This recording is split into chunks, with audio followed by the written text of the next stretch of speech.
Our next guest just withdrew an offer to participate in planned fellowships at Harvard this fall. In a post on X, he said, in his words, I cannot condone the dangerous anti-Semitism that has taken root on their campus. Joining us now, former Maryland Governor Larry Hogan. In his letter to Harvard President Claudine Gay, Hogan wrote, he hopes his resignation may help spur meaningful action to address anti-Semitism and restore the values that Harvard should represent to the world. Governor, thanks for joining us. Good morning. We're having a discussion about this, and I was once again kind of shocked by the nuance that we hear from people in discussing this issue. Is it because there's no absolutes left in the world? Because if this isn't an absolute, what is an absolute if this situation and how you react to it is not?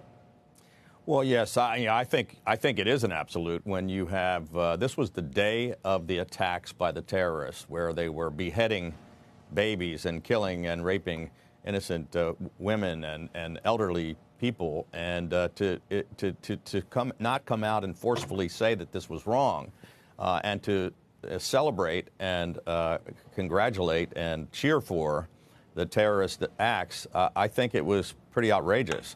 And, of course, we do have free speech, and the students had the right to that speech, but they don't have the right to have the leaders of Harvard just condone and ignore those kinds of things.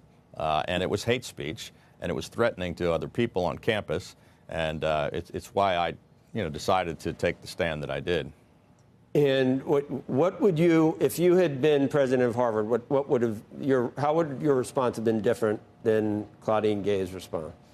Well, I think there should have been an immediate and very strong and unequivocal response, and obviously that did not happen. And look, I was very much looking forward to going to these fellowships. As a guy who worked his way through school at a state university at Florida State, it was a big honor to be invited to come speak, to be a fellow at both the School of Public Health to talk about our nation-leading response on COVID, and to talk at Kennedy School, where I was going to talk about how we, lower the temperature in politics and do away with some of the angry rhetoric and the toxic politics.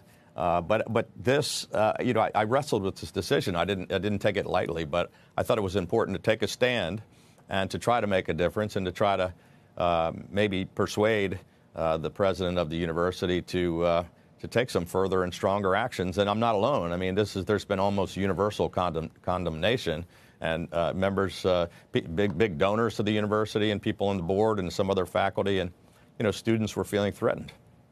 I mean, I almost heard in their last interview, oh, boys will be boys. That was an old expression. I almost heard students are going to be students, and I remember the 60s. I watched that play out, and every generation, it is true. Students are going to say certain things, but I still think this is a different situation, and it can't be just thrown into that collective excuse that they're young, they're idealistic. Do you think it's taking it too far that these students should be doxxed, the ones that were particularly outspoken and should have trouble in their future lives in terms of employment and such? Is that taking it too far? Well, look, I didn't really, even though I was shocked and dismayed by the conduct and some of the speech and what they were supporting, I thought it was unconscionable, but I didn't attack the students. I was critical of the university. Well, they'd have to attack the students to get to where you want to.